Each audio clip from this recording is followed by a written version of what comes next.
Hello friends, good evening. Welcome to Sara education. आइए सभी लोग जल्दी जल्दी से लाइव आ जाओ।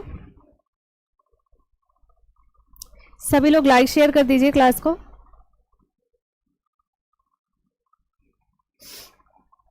सभी लोग लाइक शेयर कर दीजिए क्लास को। आप लोग कैसे हैं ये भी बताइएगा, आपकी तैयारी कैसी चल रही है।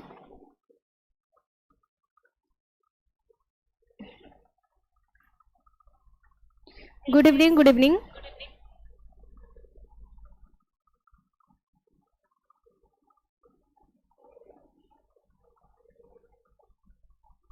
अमृता जी, रिया जी, मंजू गुप्ता जी, दिवाकर, सुशील, शारिका, सभी को good evening.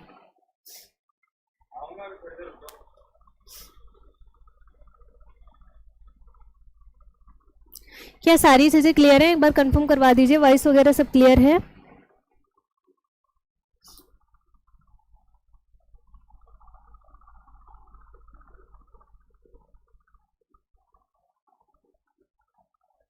Good evening Sarika जी, गुड इवनिंग।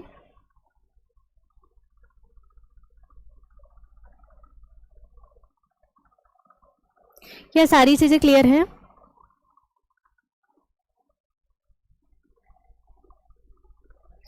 चलिए, आज का जो हमारा टॉपिक है, आज मैं टॉपिक लेकर के आई हूँ मोटिवेटिंग फैक्टर, जो कि मैनेजमेंट का एक टॉपिक है। ठीक है, उससे रिलेटेड 100 क्वेश्चन का सीरीज है ये। ठीक है, तो आज की क्लास में पार्ट 1 को हम कंप्लीट करेंगे। पार्ट 1 में हम 35 क्वेश्चन को देखेंगे। ठीक है ना, सभी को गुड इवनिंग।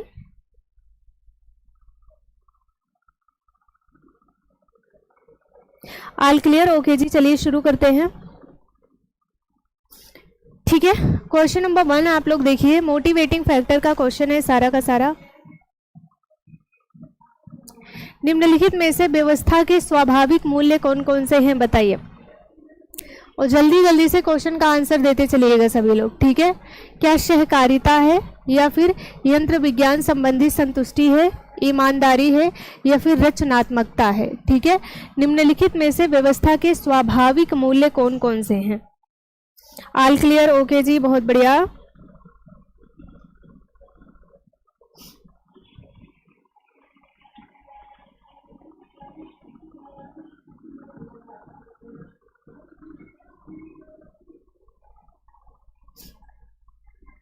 बताइए, देखिए, जो निम्नलिखित में से व्यवस्था के स्वाभाविक मूल्य कौन से हैं। एक तो सहकारिता होता है, ठीक है, दूसरा ईमानदारी है, और तीसरा है रचनात्मकता।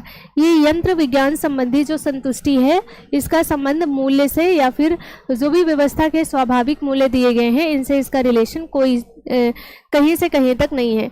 तो पहला, तीसरा और चौथा वाला ऑप्शन सही है, मतलब पहला, तीसरा और चौथा, सी वाला ऑप्शन करेक्ट है। बहुत बढ़िया, लाइक शेयर कर दीजिए। जीवन को अर्थ देता है, जीवन को अर्थ देता है लक्ष्य, मूल्य, मानक, या फिर धन। मोटिवेटिंग फैक्टर का 100 क्वेश्चन सीरीज है ये।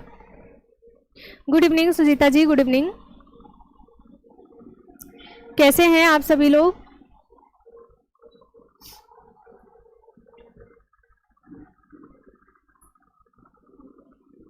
देखिए, जीवन को अर्थ देता है। जब आपने मोटिवेटिंग फैक्टर पढ़ा था, मोटिवेटिंग फैक्टर आपने कितने पढ़े थे? 3। ठीक है, पहला क्या होता है? मूल्य होता है, दूसरा क्या होता है? लक्ष्य होता है, और तीसरा क्या होता है? स्तर होता है। सबसे टॉप पॉइंट पर क्या रखा गया है? मूल्य रखा गया है। जैसा हमारा मूल्य होता है, वैसा ही हमारा बिहेवियर, सारी चीज़ें वैसे हो जाती हैं। अगर हम पॉजिटिव सोचते हैं, पॉजिटिव थिंकिंग है, तो पॉजिटिव मूल्य है, निगेटिव है तो निगेटिव थिंकिंग है, तो निगेटिव मूल्य है। ठीक है, तो मूल्य जैसा होता है वैसा ही हम लक्ष्य क्रिएट करते हैं, और जैसा लक्ष्य होता है वैसा हमारा स्टैंडर्ड हो जाता है। ठीक है, तो ये तीनों चीज़ें एक दूसरे को बहुत ज़्यादा प्रभावित करती हैं। ठीक है, सुजीता जी अभी तबीयत काफ़ी अच्छी है। ठीक है, आप मेरे फेस से देख सकते हैं, आप मेरी वॉइस से समझ सकते हैं कि अभी मैं काफ़ी हद तक अच्छी हूँ। ठीक है, तो जीवन को अर्थ देता है, इसमें सबसे इंपॉर्टेंट क्या है आपको ये बताना है। जीवन को अर्थ देता है क्या? हमारा मूल्य। ठीक है, अब ये जो मूल्य होता है ना, मूल्य कई तरह के हो सकते हैं। देखिए, मूल्य जो है, पहली बात तो मूल्य परिवर्तनशील होता है। ठीक है, परिवर्तनशील होता है, हर इंसान का मूल्य जो है वो अलग होता है। ठीक है, अलग होता है। मूल्य क्या होता है, पॉजिटिव भी हो सकता है, मूल्य निगेटिव भी हो सकता है। मतलब हमारा मूल्य सकारात्मक भी हो सकता है और मूल्य हमारा कैसा हो सकता है, नकारात्मक भी हो सकता है। जैसा मूल्य होगा वैसे गोल सेट करोगे और जैसा गोल आप सेट करोगे वैसा ही आपका लाइफ स्टैंडर्ड होगा। ठीक है, गले में प्रॉब्लम बहुत ज़्यादा हो गई थी। ठीक है, हुआ कुछ भी नहीं था, सिर्फ गले में प्रॉब्लम थी। ठीक है, मतलब मेरी आवाज़ पूरी तरीके से बंद हो चुकी थी। ठीक है, ये प्रॉब्लम हुआ था, गले में बहुत ज़्यादा प्रॉब्लम हो गई थी, तो डॉक्टर ने पूरी तरीके से बोलने के लिए मना कर दिया था। ठीक है, इस वजह से लगभग 1-1.5 महीने तक आपकी कोई क्लास नहीं हुई, कहीं की कोई भी क्लास नहीं हुई थी, क्योंकि बिल्कुल पूरी तरीके से क्लास लेना अलाउड ही नहीं था कि मैं क्लास ले पाऊँ। ठीक है, और अभी काफ़ी हद तक ठीक है, और अब कोशिश है कि क्लास आगे रेगुलर होगी। दीर्घावधि लक्ष्य संभवतः समझे जाते हैं कैसे, क्या स्थायी होते हैं, अस्थायी होते हैं, लचीला होता है या फिर इनमें से कोई नहीं होता है।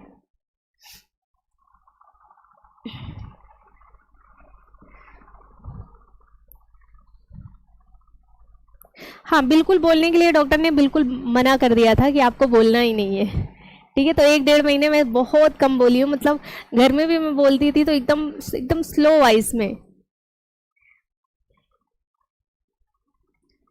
देखिए, दीर्घावधि लक्ष्य संभवतः समझे जाते हैं कैसे, समझे जाते हैं, क्या स्थायी होते हैं, अस्थायी होते हैं, लचीला होता है या फिर क्या होता है। अच्छा, जो लक्ष्य होते हैं होते कितने प्रकार के हैं, इसमें बड़ा कंफ्यूजन क्रिएट होता है। आपको बताना है लक्ष्य के प्रकार कितने हैं, जल्दी जल्दी से बताइए, लक्ष्य कितने प्रकार के होते हैं। हाँ, सभी को लाइक शेयर कर दीजिएगा ताकि सबको पता चले कि क्लास कंटिन्यू हो चुकी है।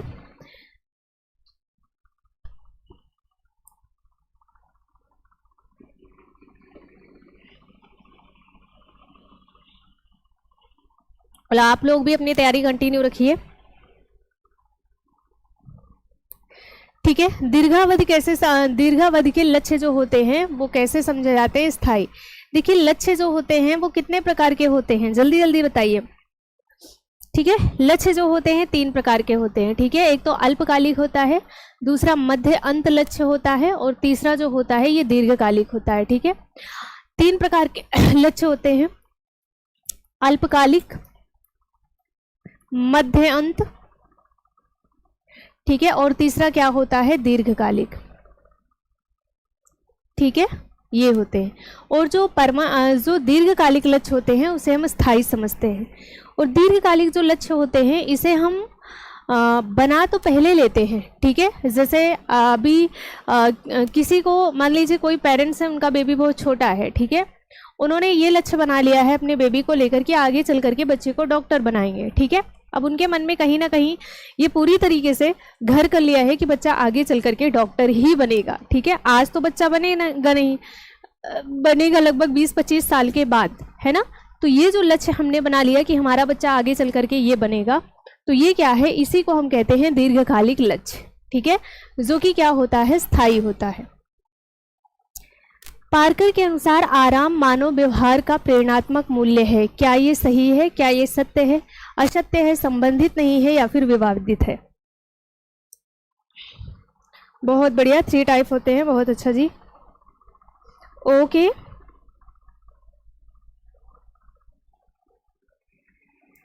बिल्कुल, अब कोशिश यही है कि डेली क्लास आए आपकी। बहुत आराम कर लिया,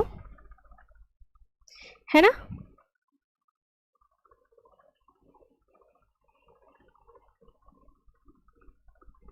हाँ, लॉन्ग गोल जो होता है डिपेंड होता है शॉर्ट पर, बिल्कुल, क्योंकि जो लॉन्ग गोल होता है, जो शॉर्ट गोल होता है, उसी को जब हम स्टेप बाय स्टेप कंप्लीट करते हैं तभी हम लॉन्ग गोल तक पहुंचते हैं, है ना। बिना शॉर्ट गोल कंप्लीट करे हम लॉन्ग गोल पर पहुंच ही नहीं सकते हैं। जैसे बच्चे को डॉक्टर बनाना है, ये हमने सोच लिया, तो क्या 25 साल बाद डॉक्टर अपने आप बन जाएगा, बच्चा नहीं बनेगा ना। पहले उसकी स्कूलिंग कराओगे, स्कूल भेजोगे, फिर उसका कॉलेज होगा, फिर उसकी आगे MBBS की पढ़ाई होगी। आगे ये जो छोटे छोटे स्टेप हैं, ये जो अल्पकालिक गोल हैं, पहले ये कंप्लीट करेगा फिर दीर्घकालिक पर पहुंचेगा। ठीक है, ऐप पर पढ़ाया जा रहा है। संगीता यादव जी, आपको क्लास नहीं मिल रही है क्या? ऐप पर तो काफ़ी समय से क्लास रेगुलर हो चुकी है, लगभग मुझे लगता है कि 1 अप्रैल से या फिर 1 अप्रैल के पहले से ही क्लास रेगुलर हो चुकी है ऐप पर, ठीक है। अगर आपको क्लास नहीं मिल रहा है तो कॉल मैसेज करिए सर के पास। पहले मैंने ऐप पर ही रेगुलर किया, उसके बाद मैं पब्लिक पे आई हूँ, यहाँ पे आई हूँ, ठीक है ना। तो अगर किसी भी पेड बच्चे को ऐप पर क्लास नहीं मिल रही है तो आप जल्दी जल्दी से कॉल मैसेज कर लीजिए, बात कर लीजिए। हो सकता है कि कोई प्रॉब्लम क्रिएट हुआ हो आपकी तरफ से या फिर हमारी तरफ से, ठीक है। पार्कर के अनुसार आराम मानव व्यवहार का प्रेरणात्मक मूल्य है, बिल्कुल करेक्ट है ये। गृह प्रबंधन की परिभाषा है, क्या है?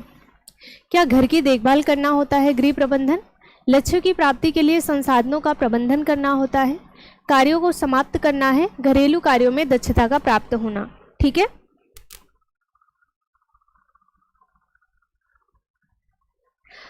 भाई जल्दी जल्दी से नोटिस, अच्छा नोटिफिकेशन हो सकता है नहीं आया हो, बट क्लास रेगुलर हो चुकी है। कब से रेगुलर है क्लास, है ना। मैं पब्लिक क्लास नहीं लेती हूँ लेकिन एप्लीकेशन पर जरूर लेती हूँ, ठीक है। गृह प्रबंधन की परिभाषा है, क्या है? देखिए गृह प्रबंधन जो होम मैनेजमेंट है, इसका मतलब क्या होगा? घर की देखभाल करना है होम मैनेजमेंट? बिल्कुल नहीं है। लक्ष्यों की प्राप्ति के लिए संसाधनों का प्रबंधन करना, ठीक है। होम मैनेजमेंट का मतलब ही होता है जो भी संसाधन, जो भी रिसोर्स हमारे पास मौजूद है उनको हम इस तरीके से यूज करें ताकि जो भी हमारे गोल है वहाँ तक हम पहुँच सके, ठीक है। मौजूद संसाधन, जो भी हमारे पास संसाधन मौजूद है ना, उनका इस्तेमाल आप अच्छे से करें ताकि आप अपने गोल तक पहुँचे, ठीक है। ये है गृह प्रबंधन। किस लक्ष्य को परिवार प्रतिपादित पहले करता है परंतु यथार्थ में स्वीकारता बाद में है? क्या मध्यवर्ती लक्ष्य होते हैं या फिर मध्यंचल लक्ष्य होते हैं, दीर्घकालीन होते हैं, अल्पकालीन होते हैं, ठीक है। अभी तक तो नहीं पूछा जाता था।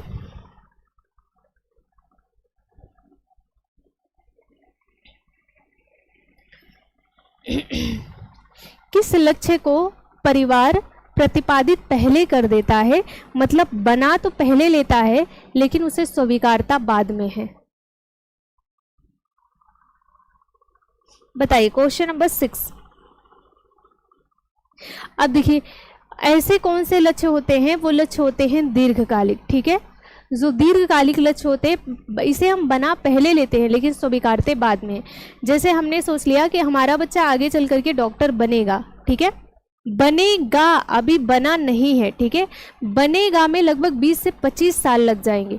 तो हमने बनाया तो इसे बहुत पहले है, जब बच्चा पैदा हुआ तभी हमने बना लिया, लेकिन हमने इसे स्वीकारा कब? इसको बहुत लास्ट में हमने स्वीकारा, ठीक है। मध्यंत और जो मध्यवर्ती लक्ष्य होते हैं ये एक ही लक्ष्य होते हैं, ठीक है। और अल्पकालिक का मतलब होता है जो डेली के लक्ष्य होते हैं, ठीक है। हाँ 1 बजे ही चली थी क्लास, एप्लीकेशन पर जाकर देखिए क्लास हुई है। गृह व्यवस्था प्रक्रिया का सबसे महत्वपूर्ण सोपान क्या है? क्या संगठन है, मूल्यांकन है, नियंत्रण है या फिर आयोजन है? बताइए।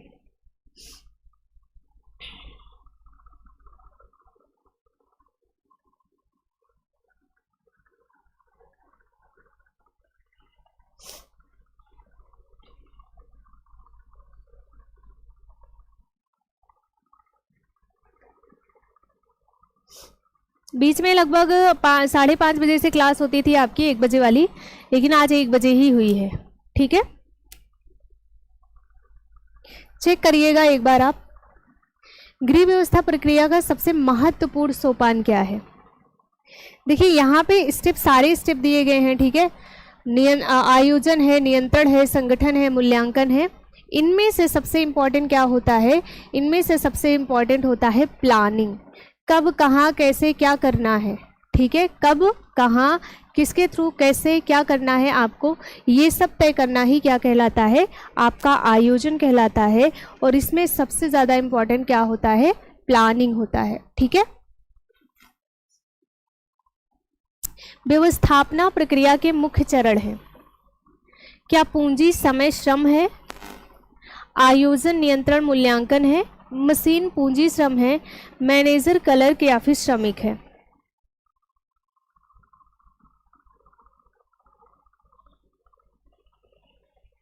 ठीक है, व्यवस्थापन प्रक्रिया के प्रमुख चरण।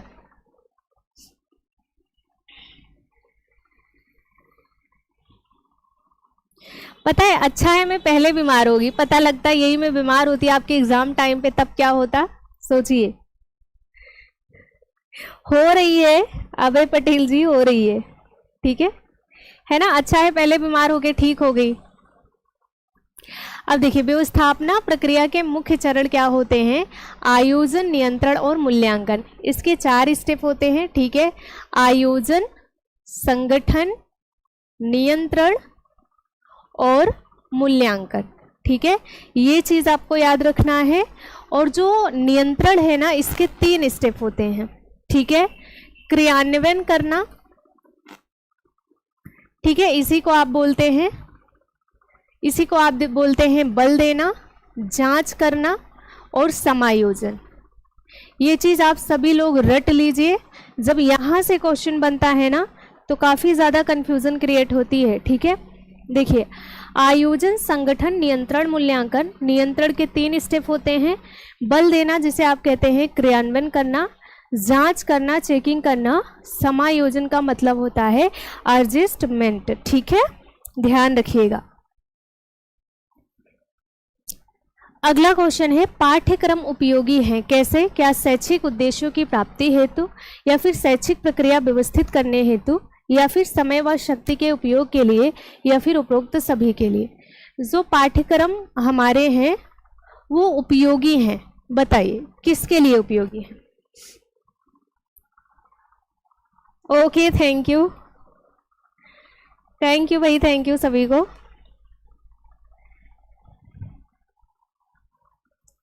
देखिए, पाठ्यक्रम उपयोगी हैं, कैसे उपयोगी है पाठ्यक्रम? Question number 9। नहीं, अब मैं बिल्कुल परफेक्ट तरीके से ठीक हूं। अब डेली रेगुलर क्लास आएगी आप लोगों की, ठीक है। तो देखिए, शैक्षिक उद्देश्यों की प्राप्ति के लिए पाठ्यक्रम तैयार किया जाता है, शैक्षिक प्रक्रिया को व्यवस्थित करने के लिए और समय और शक्ति का उपयोग हो, इसके लिए हम क्या करते हैं? हम जो पाठ्यक्रम है उसको तैयार करते हैं, सिलेबस जिसे आप बोलते हैं। पाठ्यक्रम निर्माण का बुनियादी सिद्धांत है क्या? क्या क्रियाशीलता का सिद्धांत है, या फिर उपयोगिता का सिद्धांत है, अनुभव का सिद्धांत है, या फिर रुचि का सिद्धांत है?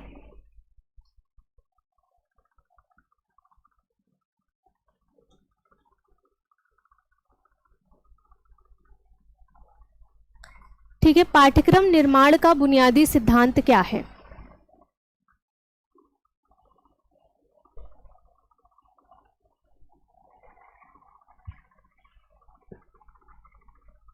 पाठ्यक्रम निर्माण का बुनियादी सिद्धांत है उपयोगिता का सिद्धांत। निर्णय प्रक्रिया के साधन है, क्या संसाधन है, या फिर निर्णय प्रक्रिया ज्ञान एवं कुशलता है, या फिर सभी है?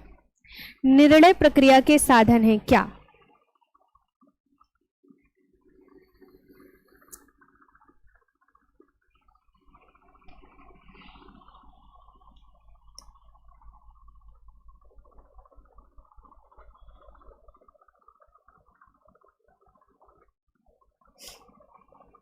प्रणाम आकाश राय जी, बहुत बढ़िया। निर्णय प्रक्रिया के साधन क्या होते हैं? देखिए, संसाधन भी है, निर्णय प्रक्रिया भी है, डिसीजन प्रोसेस भी है, ज्ञान एवं कुशलता। देखिए, अगर हमारा ज्ञान एवं कुशलता ही कार्य नहीं करेगा तो हम फिर डिसीजन कैसे लेंगे, है ना। ज्ञान का होना और स्किल का होना, नॉलेज और स्किल बहुत ज़्यादा मायने रखता है किसी भी चीज़ के डिसीजन लेने में, ठीक है। तो ये सभी इंपॉर्टेंट है निर्णय प्रक्रिया में। निर्णय प्रक्रिया के साधन ये सभी हैं।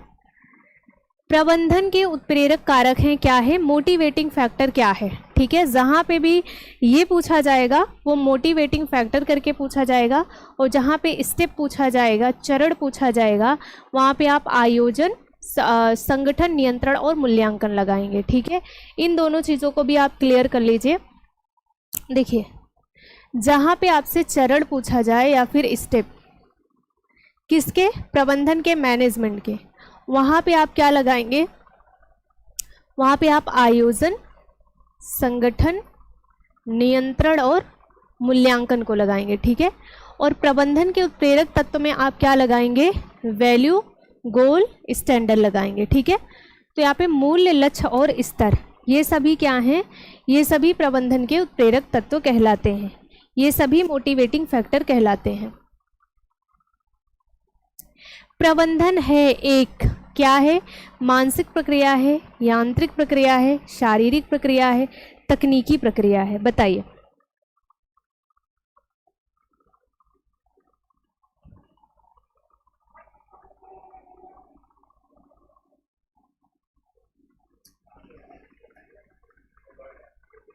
ठीक है,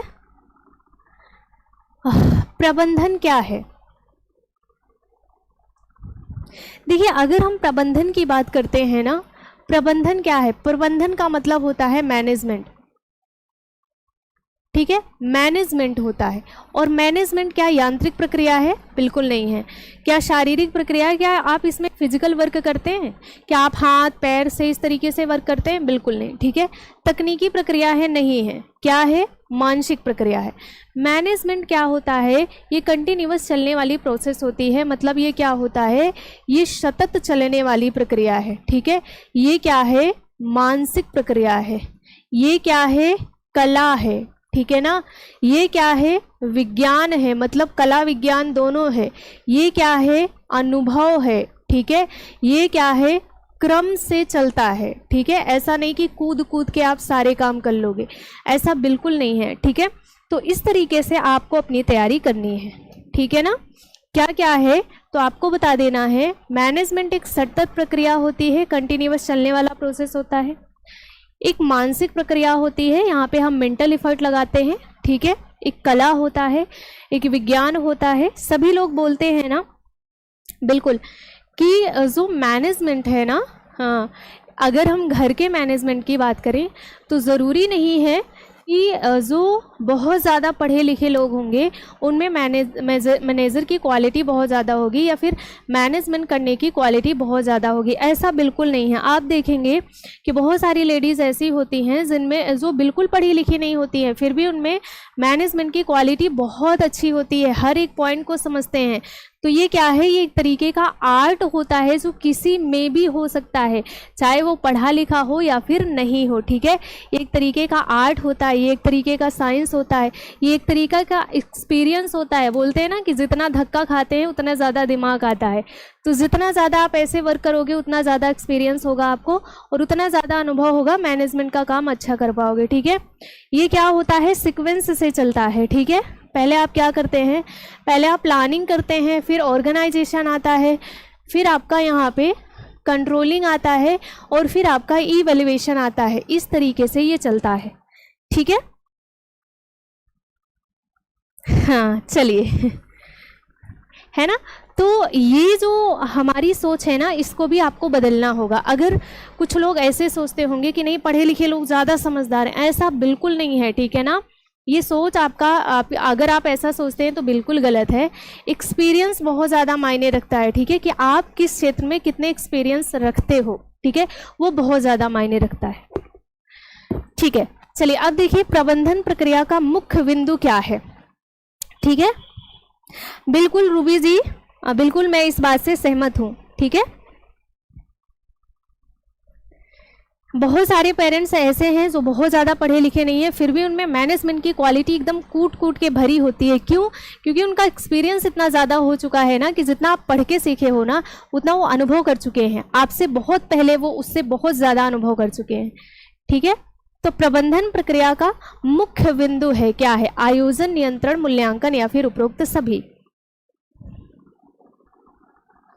इसीलिए किसी को कम और ज़्यादा कभी आंकना नहीं चाहिए, ठीक है, क्योंकि सामने वाला हो सकता है कि आपसे ज़्यादा एक्सपीरियंस लेके बैठा हो आपके क्षेत्र में, ठीक है। प्रबंधन प्रक्रिया का मुख्य बिंदु क्या है? Question number 14।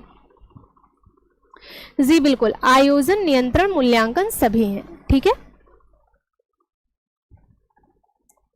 लिस्ट 1 को लिस्ट 2 के साथ मैच करिए। क्या ये क्वेश्चन दिख रहा है आप सभी को?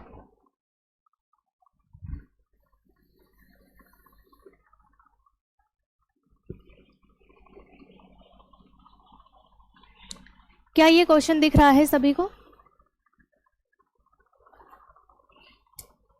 बड़े निर्णय, छोटे निर्णय, प्रोग्राम निर्णय, गैर प्रोग्राम निर्णय, पार्टी व्यवस्थापना, जीवन साथी का चुनाव, विशिष्ट परिस्थिति में आयोजित होती हैं, दिन के भोजन में परिवर्तन, ABCD कोड लिखा गया है। बहुत बढ़िया जी, ओके जी, बहुत बढ़िया।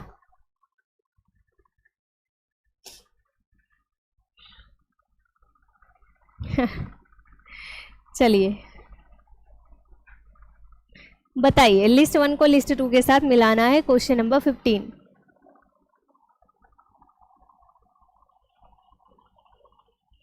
बिल्कुल, अनुभवी व्यक्ति ज्यादा समझदार होते हैं पढ़े लिखे व्यक्ति से। ठीक है, बिल्कुल करेक्ट है ये। इसलिए बोलते हैं किसी को कम ज्यादा आंकने से पहले उसके बारे में जान लेना जरूरी होता है कि वो व्यक्ति कैसा है।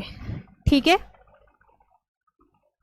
अब देखिए, लिस्ट 1 को लिस्ट 2 के साथ हम मैच करते हैं, है ना। और यहाँ पे सबसे पहले चलते हैं बड़े निर्णय। बड़ा निर्णय का मतलब समझ रहे हो ना? बड़ा निर्णय का मतलब होता है ऐसा निर्णय जो काफी लॉन्ग टाइम का हो, है ना। जैसे बड़े निर्णय का मतलब होता है जीवन साथी का चुनाव करना। उसके बाद छोटा निर्णय क्या होता है? जैसे दिन में भोजन का परिवर्तन करना, है ना। अभी पता लगा आप बनाने जा रहे थे कुछ और, मन करने लगा कुछ और बनाने का, तो फटाक से चेंज कर दिया, ये छोटा निर्णय हो गया। प्रोग्राम्ड निर्णय का मतलब होता है पार्टी व्यवस्थापना करना। ठीक है, कहीं पे पार्टी ऑर्गेनाइज जब आप करते हैं तो पहले से सारी चीज़ें पता होती हैं कि ये रेस्टोरेंट है या फिर ये होटल है, यहाँ पे जाना है, इतने लोग हैं, इतना प्लेट खाना लगेगा, इतने मेंबर का इतना खर्चा आएगा, सारी चीज़ें। ठीक है, और गैर प्रोग्राम निर्णय क्या होते हैं? कभी भी किसी भी परिस्थिति में आप ले सकते हैं। ठीक है, तो यहाँ पे C वाला ऑप्शन आपका करेक्ट हो जाएगा। शिक्षण संस्थान के प्रबंधन में सम्मिलित हैं क्या? शिक्षकों एवं कर्मचारियों का चयन, क्रमिक बच्चों और वित्तीय संसाधनों का प्रबंधन, स्कूल के भवन का निर्माण, पैसा कमाना।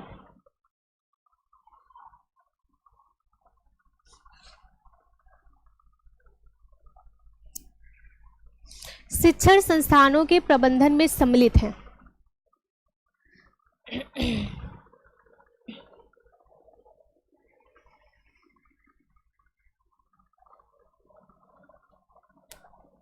बहुत बढ़िया, इसमें क्या हो जाएगा? क्रमिक बच्चों और वित्तीय संसाधनों का प्रबंधन करना, ये शिक्षण संस्थान के प्रबंधन में सम्मिलित है।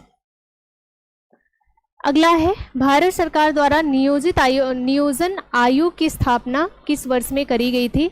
1940 में, 1950 में, 1960 में, 1961 में। ठीक है, गुड इवनिंग पारुल जी, गुड इवनिंग।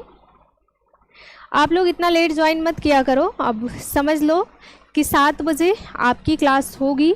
ठीक है, और आपको लिंक भी मिल जाएगा, आप सभी लोग टेलीग्राम से जुड़ जाओ। ठीक है, क्योंकि अब आप सभी का एग्ज़ाम भी पास आ रहा है, लगभग अगस्त तक एग्ज़ाम हो जाना चाहिए। एग्ज़ाम मतलब अगस्त के पहले ही आपका TCT PGT का एग्ज़ाम हो जाना चाहिए। तो कोशिश यही है कि डेली मिलेंगे हम, है ना। अब बीच में एक आध बार ना मिले वो कोई बात नहीं होती है। ठीक है, वैसे कोशिश पूरी है कि डेली मिलेंगे। तो यहाँ पे 1950 मंडेल ने व्यक्ति की कार्य पद्धति में सुधार के परिवर्तनों को कितने भागों में विभाजित किया है? क्या 3 भागों में विभाजित किया है या फिर 5 में? परिवर्तनों में कई सुधार इन्होंने किए हैं, संख्या में कुछ भी, 1000, 2000, 5000, 10,000, कुछ भी। Nilima ji good evening, good evening, welcome है आप सभी का। बिल्कुल अगस्त तक हो जाना चाहिए भाई, है ना। तो ऐसी धारणा बना के चलिए, ऐसा कॉन्सेप्ट अपने माइंड में रख लीजिए कि आपको अगस्त में एग्ज़ाम देना है। ठीक है, इस तरीके से अपनी तैयारी को मजबूत करिए, और टाइम मिल जाए तो कोई बात ही नहीं है। अब तो टाइम मिलने की बात ही नहीं है, क्योंकि 2-2.5 साल से लगातार लटकाए हुए हैं, तो इसमें टाइम मिलने जैसा कुछ कहने लायक नहीं है कि आपको टाइम चाहिए। अब तो जितनी जल्दी एग्ज़ाम हो जाए उतना अच्छा है ना। मुंडेल ने व्यक्ति की कार्य पद्धति में सुधार के परिवर्तनों के कितने स्तर बताए थे? 5 स्तर बताए थे, ठीक है। और उसी को ग्रास एंड केंडल ने क्या किया? कटिंग करके छोटा कर दिया कि भैया आप 3 पढ़ना है। किसने किया था? ग्रास एंड केंडल ने, ठीक है। ग्रास एंड केंडल ने इसको 3 कर दिया, ठीक है। इस पुस्तक के लेखक का नाम चुने। Management in family living, Harriet Goldstein, Vetta Goldstein, Longworthy, निकिलियम डार्सी, ग्रास एंड केंडल।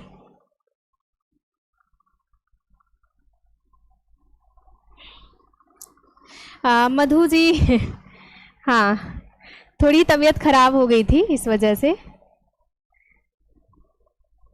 अब डेली होगी, अभी तक नहीं हो रही थी बट अब डेली होगी। आप लोग मेरे टेलीग्राम से जुड़ जाओ, ठीक है। देखिए टेलीग्राम का लिंक पिन कर दिया गया है, तो आप सभी लोग इससे जुड़ जाओ, ताकि जब भी मैं क्लास के बारे में कुछ भी इंफॉर्मेशन दूं या फिर लिंक अपलोड करूं, लिंक आपको शेयर करूं, तो आपके पास फटाफट पहुंच जाए, ठीक है। नहीं ऐसा नहीं है उर्मी जी, कंडीशन थोड़ी क्रिटिकल हो गई थी, इस वजह से मैं नहीं आई। और जितने दिन मैं नहीं आई, मैं ही जानती हूँ कि मैंने कैसे झेला वो दिन। मेरे एक दिन जैसे लगते थे ना कि एक दिन में 10 दिन हो गया, मतलब दिन ही नहीं कटता था, ऐसा हो गया था। इस पुस्तक के लेखक का नाम चुने। मैनेजमेंट इन फैमिली लिविंग किसने दिया है? इस पुस्तक को किसने लिखा है? Question number 19। बहुत बढ़िया, किसने? निकिल एंड डार्सी ने, ठीक है, निकिल एंड डार्सी ने। क्वेश्चन नंबर 20 है, गृह व्यवस्था एक व्यवहारिक विज्ञान है, यह कथन किसका है? अच्छा, मैं 3-4 डेफिनेशन यहाँ पे लिखवाने वाली हूँ, तो ऐसा करिए आप सभी लोग कॉपी पेन ले लीजिए। अगर आपने लिखा है तो आपका रिवीजन हो जाएगा, अगर नहीं लिखा है तो लिख लीजिए। ऐसे डेफिनेशन कई बार आपसे पूछे जाते हैं, ठीक है। अच्छा, आपने बहुत खोजा। हाँ ओके, कोई बात नहीं। देखिए हेल्थ है, कभी अप डाउन होता रहता है, और क्या कर सकते हैं, है ना। कभी कभी ऐसा होता है कि जब मेहनत बहुत ज़्यादा पड़ती है तो भी कभी बॉडी सपोर्ट नहीं करता है ना। तो ऐसा कुछ ऐसा ही समझ लीजिए, मेरे साथ ऐसा ही हो गया था कुछ। गृह व्यवस्था एक व्यवहारिक विज्ञान है। अब मैं यहाँ पे कुछ डेफिनेशन लिखवा रही हूँ, इसको आप लोग लिख लीजिएगा। क्वेश्चन नंबर 20, ठीक है। ये कोटजिन ने कहा है, ठीक है। अब देखिए, गृह व्यवस्था एक बांध के समान है, ये किसने कहा है? फटाफट बताइए। गृह व्यवस्था एक बांध के समान है,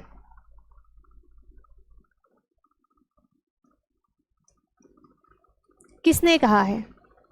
जल्दी जल्दी से आंसर। इसका मतलब होता है डैम, ठीक है, बताइए।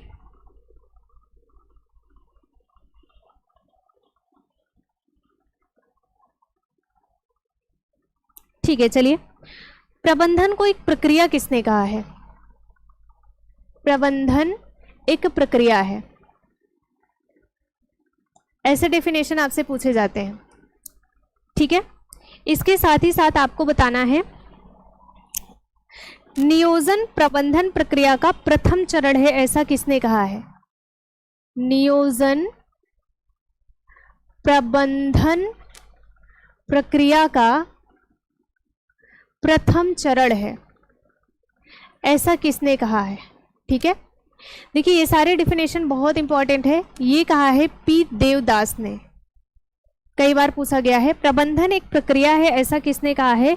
जॉर्ज आर टेरी ने कहा है, ठीक है। इसे किसने कहा है? जॉर्ज आर टेरी ने कहा है, लिख लीजिएगा। नियोजन प्रबंधन प्रक्रिया का प्रथम चरण है, ऐसा किसने कहा है? निकिल एंड डार्सी ने कहा है, ठीक है। इसे किसने कहा है? निकिल एंड डार्सी ने कहा है, ठीक है। इसके अलावा भी बहुत सारे ऐसे डेफिनेशन हैं जो अलग अलग बार आपके एग्जाम में पूछे गए हैं, ठीक है। अच्छा, प्रबंधन प्रक्रिया को एक्शन ऑफ साइकिल किसने कहा है? ठीक है, प्रबंधन प्रक्रिया को एक्शन ऑफ साइकिल ठीक है, बताइए। ये जो डेफिनेशन है ना, ये बहुत इंपॉर्टेंट डेफिनेशन है, और कई बार अगर आप इन सारी चीज़ों को रिवीजन नहीं करते हैं तो कई बार आप इसमें फंस जाते हैं। ठीक है, बहुत बढ़िया। पेड क्लास के बारे में लास्ट में मैं अभी डिस्कस कर लेती हूँ। बिल्कुल बहुत कम फी, ना के बराबर फी है, आप क्लास को ज्वाइन कर सकते हैं। ठीक है, अभी मैं लास्ट में सारी चीज़ें बता देती हूँ। ओके, तो इस तरीके से आपको सबका डेफिनेशन भी याद करते रहना है। ठीक है, अगला है बचत है क्या है। अभी लास्ट में डिस्कस कर लेते हैं कि कैसे क्लास को ज्वाइन करना है, फी कितनी रखी गई है, सारी चीज़ें। बचत है क्या है।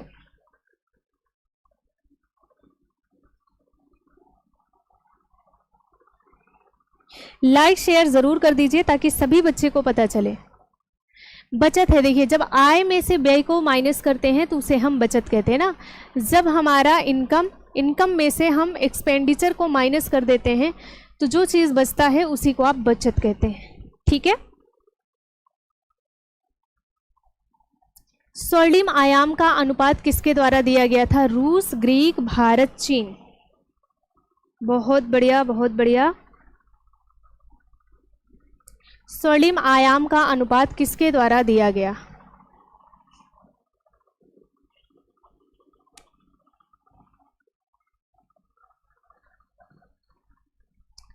यह दिया गया था ग्रीक के द्वारा। कोटजिन के अनुसार गृह प्रबंधन एक है, क्या है। क्या ये शारीरिक विज्ञान है, प्रयोगात्मक विज्ञान है, सैद्धांतिक विज्ञान है, या फिर उपरोक्त सभी। कोटजिन ने क्या कहा है।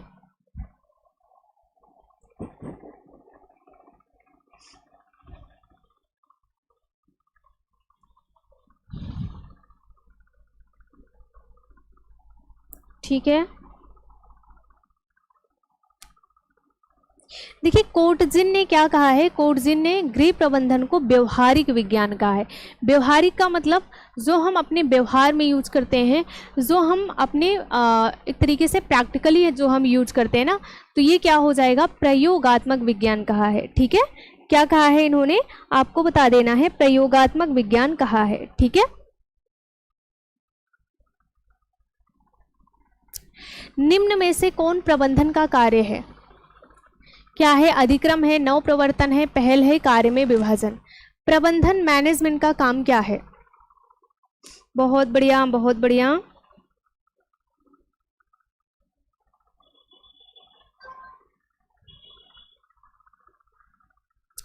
निम्न में से कौन प्रबंधन का कार्य है। क्या अधिक्रम है, नव प्रवर्तन है, या फिर पहल होता है, या फिर कार्य में विभाजन। तो प्रबंधन का मतलब ही होता है सारी चीज़ों को मैनेज करना। ठीक है, तो यहाँ पे क्या हो जाएगा, देखिए अधिक्रम नहीं होगा, नव प्रवर्तन नहीं होगा, पहल नहीं होगा, कार्य का विभाजन कर देना, बंटवारा कर देना ही क्या है, प्रबंधन का कार्य होता है। गृह प्रबंधन की प्रक्रिया में गतिविधियों का सही अनुक्रम बताइए। आयोजन, संगठन, मूल्यांकन, क्रियान्वयन। आयोजन, संगठन, क्रियान्वयन, मूल्यांकन। आयोजन, क्रियान्वयन, संगठन, मूल्यांकन। आयोजन, मूल्यांकन, संगठन, क्रियान्वयन।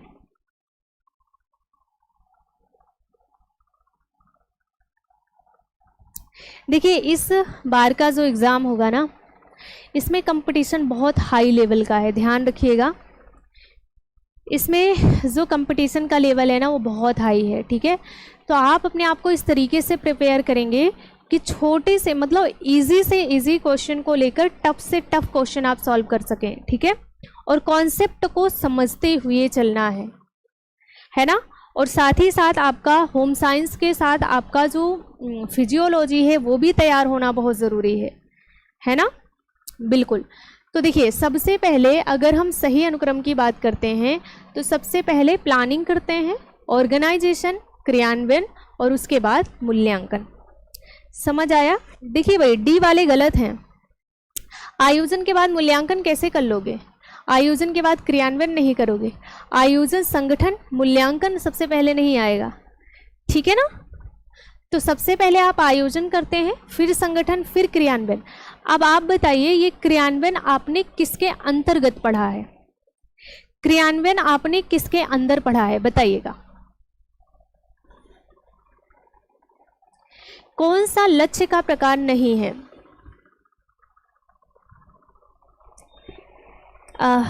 सुजीता जी जब पढ़ाऊंगी तो आप लोगों को पहले इन्फॉर्मेशन मिल जाएगा। अभी थोड़ा सा समय और दे दीजिए मुझे, 8-10 दिन का समय और दे दीजिए, ठीक है?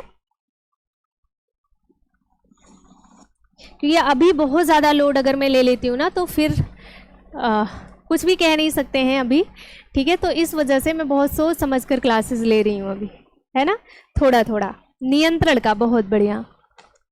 कौन सा लक्ष्य का प्रकार नहीं है? देखिए, दीर्घकालीन लक्ष्य होता है, लघुकालीन होता है, मध्यवर्ती होता है। सार्वभौमिक लक्ष्य आपने पढ़ा है? सार्वभौमिक लक्ष्य आपने पढ़ा है क्या? नहीं पढ़ा है। अच्छा, कोई मुझे ये बताइए, आयोजन कितने प्रकार के होते हैं? आयोजन के प्रकार बताइए।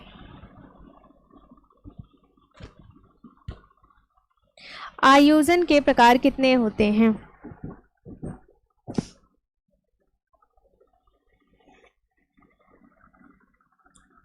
ठीक है, तो यहाँ पे सार्वभौमिक लक्ष्य नहीं होता है, इसे कट करेंगे। आयोजन के 2 प्रकार होते हैं, एक तो दीर्घकालिक होता है, ठीक है, और एक अल्पकालिक होता है, ठीक है? ये 2 प्रकार के होते हैं आयोजन। देखिए, बहुत बढ़िया। मुझे लग ही रहा था कि कोई ना कोई 3 तो जरूर बोलेगा। आयोजन कितने प्रकार के होते हैं? आयोजन 3 प्रकार के होते हैं क्या? देखिए, इतना छोटा सा क्वेश्चन है, एकदम छोटू सा क्वेश्चन। लक्ष्य 3 प्रकार के होते हैं, ध्यान रखिएगा।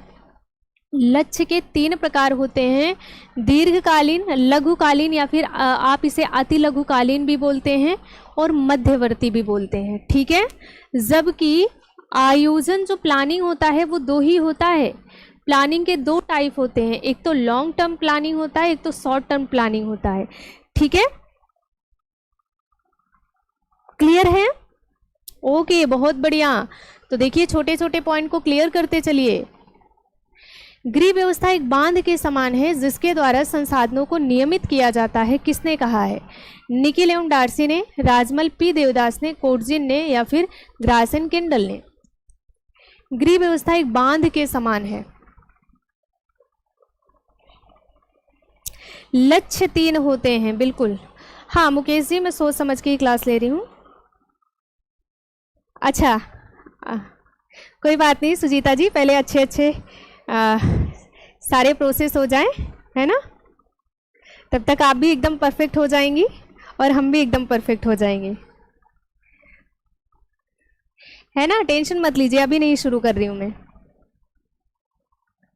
गृह व्यवस्था एक बांध के समान है जिसके द्वारा संसाधनों को नियमित किया जाता है। किसने कहा है? अभी आपने पढ़ा था, पी देवदास ने इसे डैम से परिभाषित किया है। मानव व्यवहार में प्रेरणा तत्व हैं, क्या है? मानव व्यवहार में प्रेरणा तत्व हैं, क्या मूल्य, लक्ष्य, स्तर, उपरोक्त सभी है, या फिर क्या है? ये लास्ट चल रहा है, आज मैं 30 क्वेश्चन ही कराऊंगी।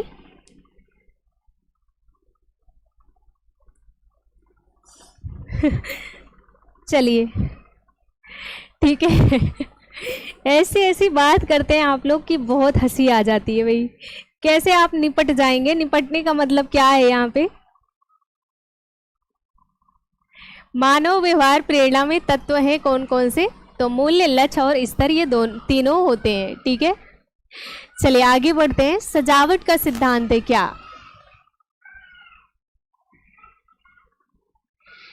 प्रकाश अनुपात अनुरूपता है, बनावट रूप है, या फिर रेखा स्थान है?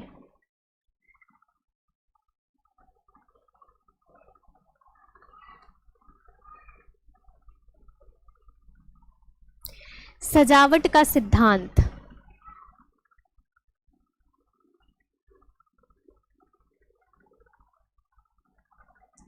सजावट का सिद्धांत पूछा गया है, ठीक है? यहाँ पे क्या हो जाएगा? अनुपात और अनुरूपता। ये रहा आज की क्लास का लास्ट क्वेश्चन। मिलते हैं इसका पार्ट 2 लेकर के कल की क्लास में, कल 7 बजे, ठीक है? योजना में व्यक्तिगत उद्देश्य निर्णयों की श्रृंखला होती है जो एक दूसरे पर निर्भर है। यह कथन किसका है, बताइए।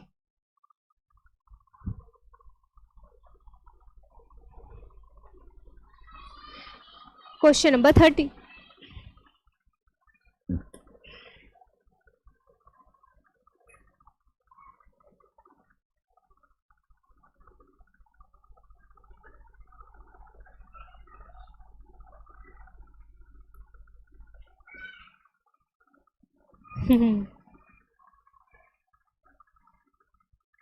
ठीक है, किसने कहा है इसको?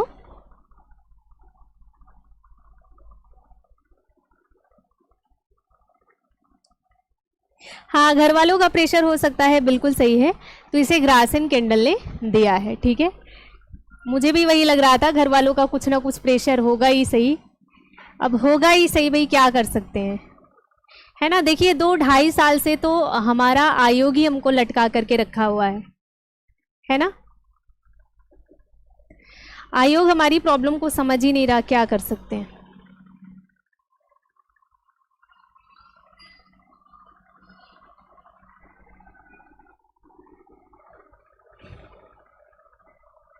चलिए क्या सौंदर्य बोध कीमती साधन, अत्यधिक मेहनत, परिवार के सदस्यों की अधिकतम संख्या।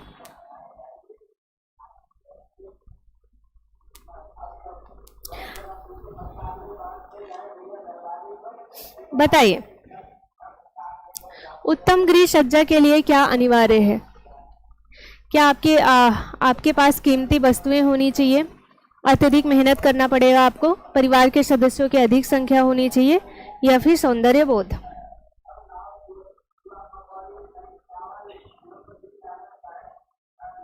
ठीक है, यहाँ पे क्या हो जाएगा, ए वाला ऑप्शन सही होगा, सौंदर्य बोध का होना जरूरी है। मूल्यांकन का उद्देश्य है क्या? पहला है कार्य शीघ्र समाप्त हो, दूसरा है कार्य देरी से समाप्त हो, तीसरा है गृहिणी को कार्य का ज्ञान हो, और चौथा है कार्य प्रभावशाली ढंग से तथा सफलतापूर्वक हो। बताइए। डेली शाम को 7 बजे मिलेंगे हम। Good evening.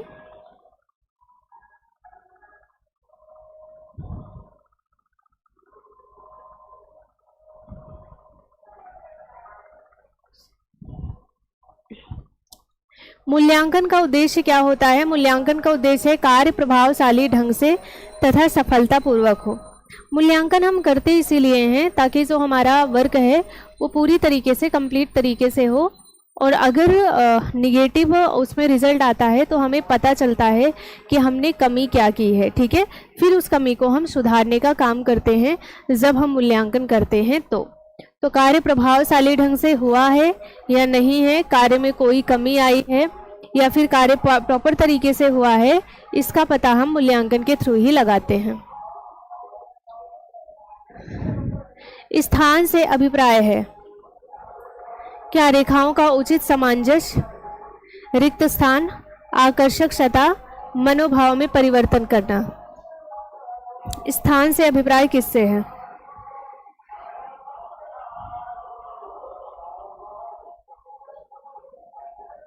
गुड इवनिंग अर्पण जी, गुड इवनिंग।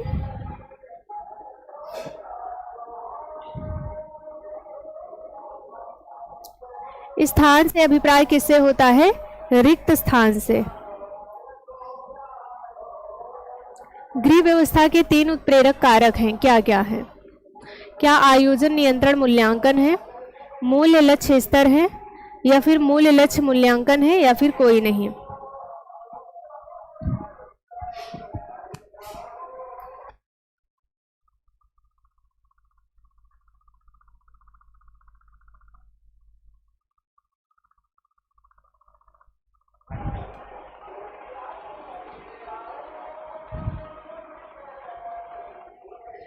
ठीक है, गृह व्यवस्था के 3 उत्प्रेरक कारक क्या हैं?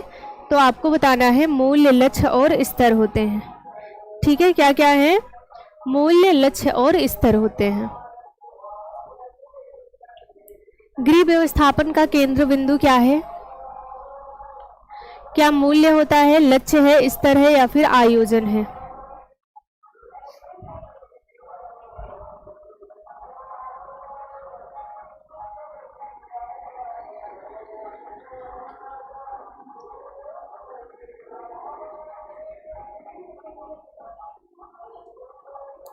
गृह व्यवस्थापन का केंद्र बिंदु। देखिए केंद्र बिंदु कैसे आप समझ पाएंगे, जब आप मोटिवेटिंग फैक्टर पर जाते हैं ना, ठीक है, तो यहाँ पे वैल्यू होता है, गोल होता है, स्टैंडर्ड होता है। गृह व्यवस्थापन का केंद्र बिंदु आपसे पूछा गया है। Question number 35। ठीक है, केंद्र बिंदु क्या होता है, वैल्यू होता है, मूल्य होता है। इस तरीके से आपको क्वेश्चन का आंसर निकालना है। बहुत बढ़िया। अधिक अस्पष्ट, आत्मगत, अनिश्चित होता है। मूल्य, लक्ष्य, स्तर, आयोजन।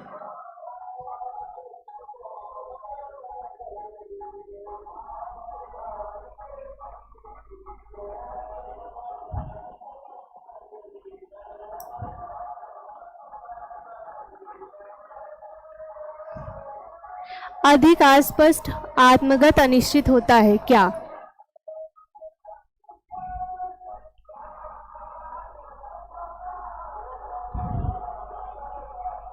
देखिए हमारा जो मूल्य होता है ना, ये अधिक आत्मगत, अस्पष्ट होता है, ये निगेटिव के साथ पॉजिटिव होता है, ये चेंजेबल हो जाता है, साथ ही साथ ये हर व्यक्ति का अलग अलग होता है, ये पर्सनल होता है सभी का, ठीक है।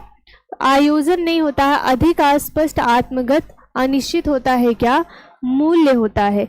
मूल्य के बारे में आप पता नहीं लगा सकते हैं जल्दी कि किसका मूल्य क्या है, ठीक है, किसका वैल्यू क्या है। तो ये आत्मगत, अस्पष्ट, निगेटिव, पॉजिटिव, हर पर्सन का अलग अलग होगा, हर कंडीशन में चेंज होगा, ठीक है। ये सारी चीजें इसमें देखने को मिलती हैं। मूल्य पर प्रभाव डालता है कौन? क्या लक्ष्य, स्तर, लक्ष्य एवं स्तर दोनों, या फिर इनमें से कोई नहीं? मूल्य पर अपना प्रभाव कौन डालता है?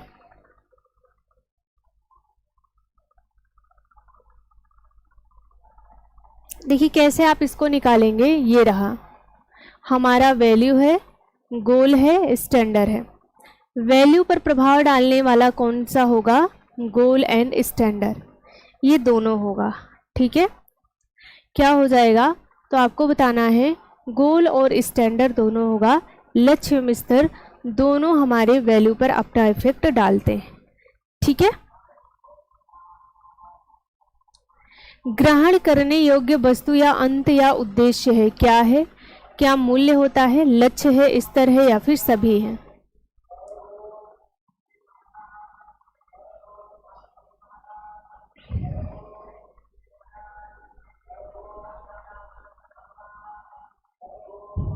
Good evening, good evening.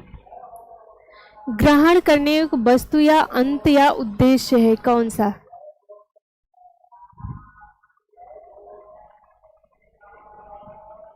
अभी ठीक है पुष्पा जी, अभी ठीक है, तबीयत काफ़ी अच्छी है, इसलिए सारी क्लासेस ले पा रही हूँ बच्चे से। ग्रहण करने योग्य वस्तु कौन सा होता है? लक्ष्य होता है, ठीक है। आपका जो गोल होता है ना, यही ग्रहण करने योग्य होता है।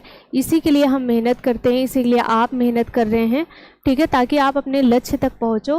और जब आप अपने लक्ष्य तक पहुंच जाते हैं तो आपकी लाइफ स्टाइल जो है वो अपने आप चेंज हो जाती है, या फिर लिविंग स्टाइल जो है वो चेंज हो जाती है।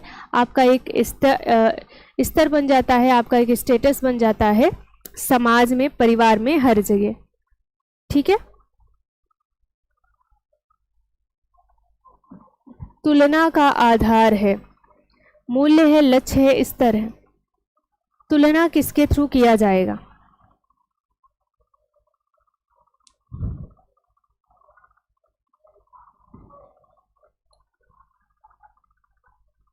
तुलना का आधार क्या है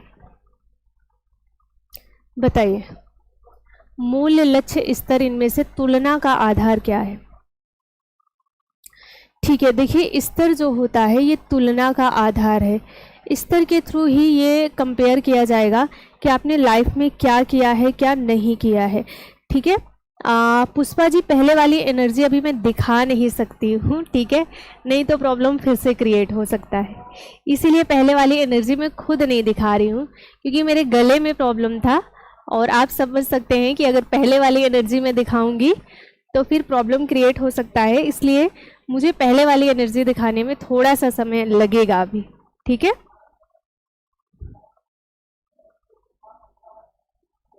निर्णय विवेचना एवं विश्लेषण का मुख्य आधार है क्या? क्या मूल्य है, लक्ष्य है, स्तर है या फिर सभी है?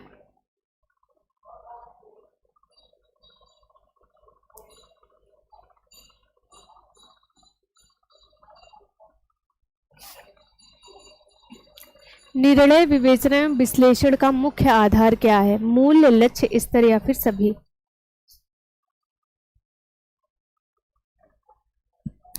देखिए, चाहे निर्णय हो, विवेचना हो, विश्लेषण हो, इन सब में सबसे ज़्यादा मायने कौन रखता है? मूल्य रखता है। लक्ष्य स्तर ठीक है, ये सेकंड नंबर पर आएंगे। सबसे ज़्यादा इम्पॉर्टेंट क्या है? आपका वैल्यू कैसा है, आपका मूल्य कैसा है, वो सबसे ज़्यादा मायने रखता है, ठीक है। मूल्य वह आदर्श स्तर है जिससे मनुष्य अपने चुनाव की क्रिया में प्रभावित करता है या फिर क्रिया से प्रभावित होता है। क्या लेविस ने कहा है, फ्रांसिस मैगरवी ने कहा है इसे, निकी और डार्सी ने, या फिर ग्रासन किंडल ने कहा है? बताइए 41 का आंसर।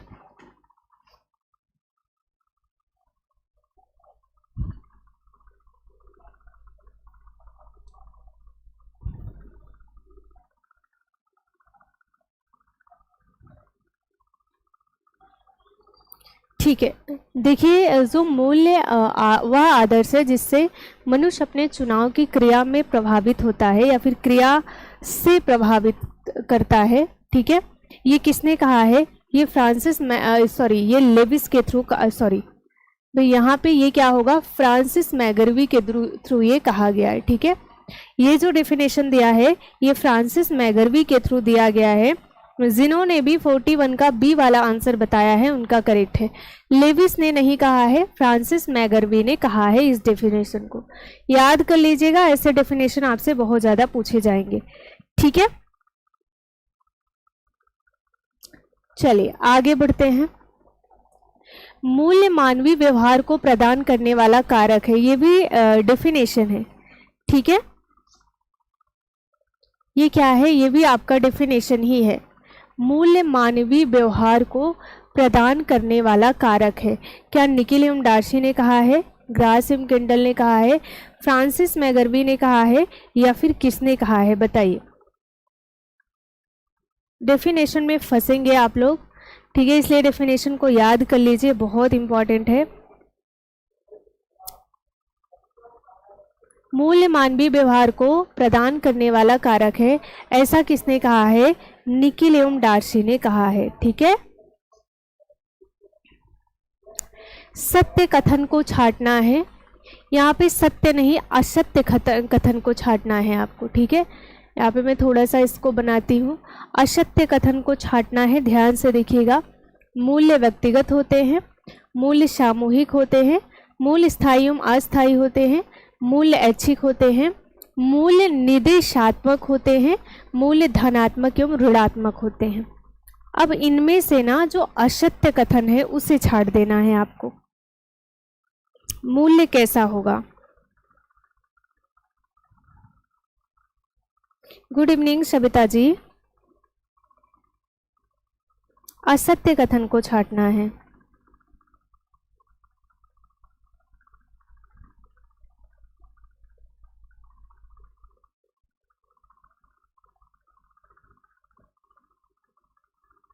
ठीक है ना। देखिए, मूल्य व्यक्तिगत होते हैं, ये आप सभी को पता है। मूल्य पर्सनल होते हैं, मेरा मूल्य अलग है, आपका मूल्य अलग है, आपकी सहेली का मूल्य अलग, वैल्यू अलग होगा, ठीक है। तो ये तो गलत नहीं है। देखिए, मूल्य सामूहिक होते हैं, ये चीज़ इसको हम छोड़ देते हैं अभी। मूल्य स्थायी एवं अस्थायी होते हैं, बिल्कुल सही है। मूल्य क्या है? स्थायी भी होता है, मूल्य अस्थायी भी होता है, ठीक है। ये टाइम के हिसाब से चेंज होता रहता है। मूल्य ऐच्छिक होते हैं, सबके अपने अलग अलग होते हैं। मूल्य निर्देशात्मक होते हैं, बिल्कुल, क्योंकि ये हमें ये सिखाते हैं कि आपको अपनी लाइफ में क्या करना है, कैसे करना है, आपके लिए क्या अच्छा है, क्या बुरा है, सारी चीज़ें। मूल्य धनात्मक भी होते हैं, मूल्य ऋणात्मक भी होते हैं, ये सारी चीज़ें सही हैं। लेकिन देखिए लिखा गया है मूल्य सामूहिक होते हैं, जबकि पहला वाला लिखा गया है कि मूल्य व्यक्तिगत होते हैं। ठीक है, तो मूल्य जो सामूहिक लिखा गया है ये वाला ऑप्शन जो है वो असत्य है। ठीक है, तो इसका मतलब है बी वाला ऑप्शन जो है वो सही हो जाएगा। ठीक है, जय श्री राम, राधे राधे। प्रभुत्व के आधार पर मूल्य कितने प्रकार के होते हैं बताइए? 1 2 3 4।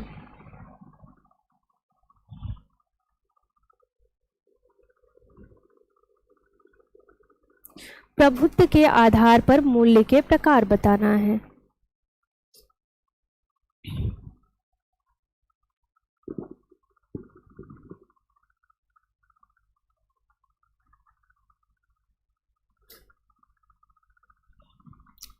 ठीक है, देखिए प्रभुत्व के आधार पर जो मूल्य होते हैं वो दो होते हैं। कौन कौन से, क्या किसी को नाम पता है? देखिए पहला होता है आंतरिक एवं साधनात्मक मूल्य। ठीक है, यहाँ से भी आपके क्वेश्चन में, आपके एग्जाम में क्वेश्चन पूछा गया है, आंतरिक एवं साधनात्मक मूल्य, साधनात्मक मूल्य। ठीक है, और जो दूसरा मूल्य होता है आदर्शात्मक एवं तथ्यात्मक मूल्य। ठीक है, आदर्शात्मक एवं तथ्यात्मक मूल्य, तथ्यात्मक मूल्य। ठीक है, ये दो प्रकार के मूल्य होते हैं और इसे डिवाइड किसने किया है? पार्कर ने ही डिवाइड किया है। पार्कर ने प्रभुत्व के आधार पर दो प्रकार के मूल्य बताए हैं, आंतरिक एवं साधनात्मक, आदर्शात्मक एवं तथ्यात्मक। लिख लीजिएगा जिनको पता नहीं है। ठीक है, मूल्यों का सिद्धांत किसने दिया था? ग्रास एंड किंडल ने, निखिल और डार्सी ने, पार्कर ने, या फिर सभी ने मिलकर? गुड इवनिंग साबिया जी।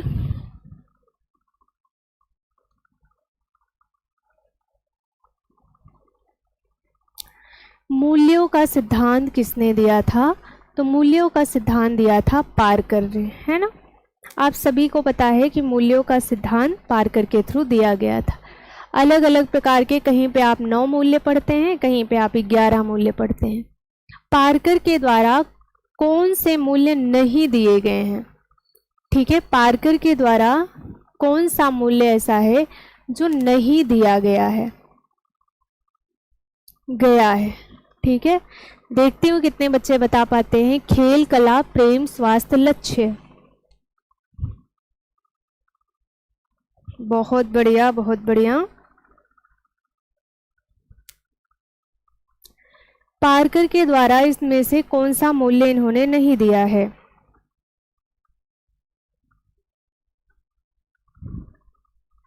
बीपीएससी के लिए है, बहुत बढ़िया है मिक्की कुमारी जी, बीपीएससी के लिए बहुत बढ़िया है ये।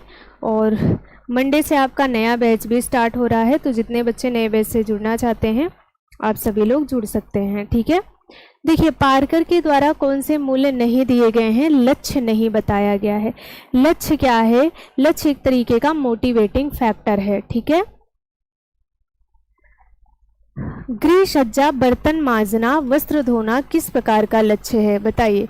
क्या तात्कालिक है, साधन समाप्ति लक्ष्य है, दीर्घकालिक है, या फिर सभी प्रकार के लक्ष्य हैं?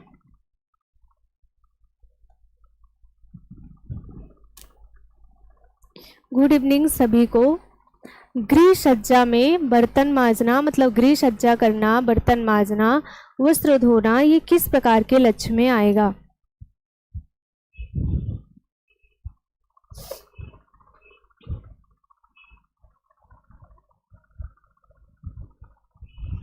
ठीक है, ये क्या है? तात्कालिक लक्ष्य। 3 प्रकार के लक्ष्य आपने पढ़े हैं, तात्कालिक, साधन समाप्ति और दीर्घकालिक, जिसमें से ये जो छोटे मोटे वर्क होते हैं वो तात्कालिक लक्ष्य में शामिल हैं। स्तर मूल्य के मापक होते हैं, किसने कहा है? ये डेफिनेशन है, ध्यान रखिएगा जितने डेफिनेशन पढ़ाए जा रहे हैं मोस्ट इम्पॉर्टेंट है। ठीक है,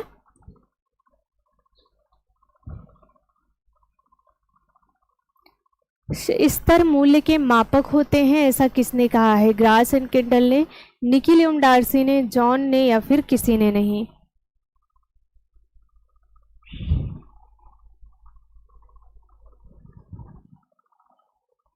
गुड इवनिंग शारिका जी।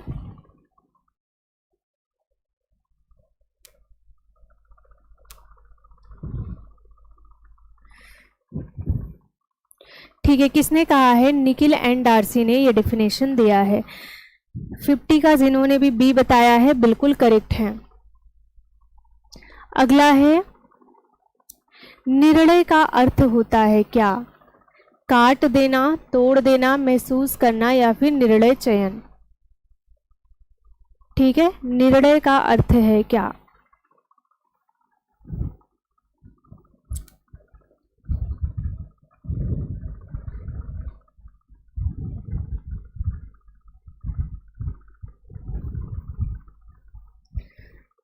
ठीक है, निर्णय का अर्थ क्या होता है? कुछ बच्चे डी बता रहे हैं, कुछ बच्चे बी ए बता रहे हैं। भाई निर्णय का अर्थ होता है काट देना। ठीक है, बहुत सारे ऑप्शन हैं, उन ऑप्शन को कट करके एक ऑप्शन आप चुन लेते हैं, उसी को हम निर्णय कहते हैं। तो निर्णय का जो शाब्दिक अर्थ होता है वो होता है काट देना। निर्णय वह कार्य है जिससे प्रबंधक किसी निर्णय पर पहुंचने के लिए करता है। ये डेफिनेशन किसने दिया है? एलन ने, ड्रकर ने, ग्रास ने, निकिल एंड डार्सी ने। निर्णय वह कार्य है जिसे प्रबंधक किसी निर्णय पर पहुंचने के लिए करता है। बताइए। बस क्लास खत्म होने वाली है, आज मैं बहुत लंबी क्लास नहीं लूंगी। आज मैं केवल 25 क्वेश्चन लेकर के आई थी आप लोगों के लिए। ठीक है,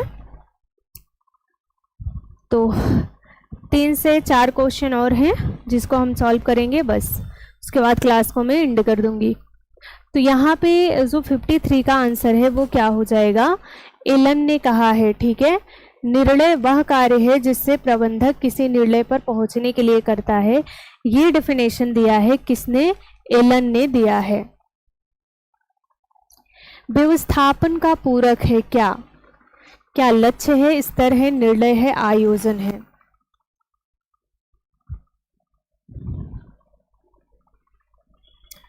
व्यवस्थापन का पूरक होता है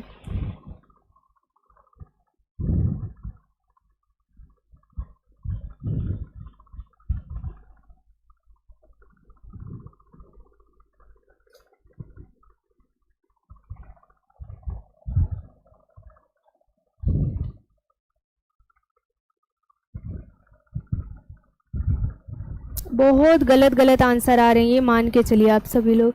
सारी चीजें भूल गए हैं क्या? व्यवस्थापन का पूरक हम मैनेजमेंट को बोलते हैं। बहुत बढ़िया भाई, व्यवस्थापन का पूरक हम डिसीजन को बोलते हैं, निर्णय है। ठीक है, प्रबंधन का हृदय किसे कहते हैं? बताइए। लक्ष्य, स्तर, निर्णय, आयोजन? हेलो, गुड इवनिंग सुप्रिया जी, बहुत बढ़िया। जैसे जैसे एग्ज़ाम पास आ रहा है आप सभी लोग जो इम्पॉर्टेंट क्वेश्चन है ना, जैसे डेफिनेशन हुआ, जैसे किसको क्या कहा गया है, ये सारी चीज़ें आप भूलते जा रहे हैं। ये चीज़ गलत है। प्रबंधन का हृदय किसे कहते हैं? क्या लक्ष्य को, स्तर को, निर्णय को, या फिर आयोजन को?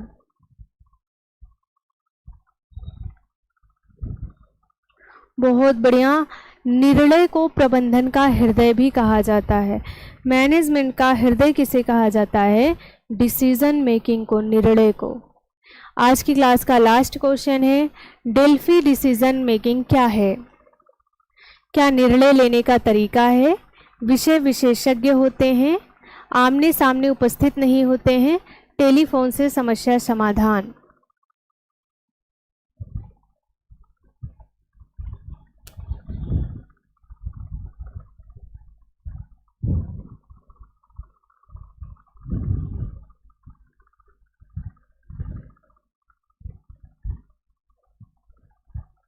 देखिए, जो डेल्फी डिसीजन मेकिंग होता है ये निर्णय लेने का ही एक तरीका होता है।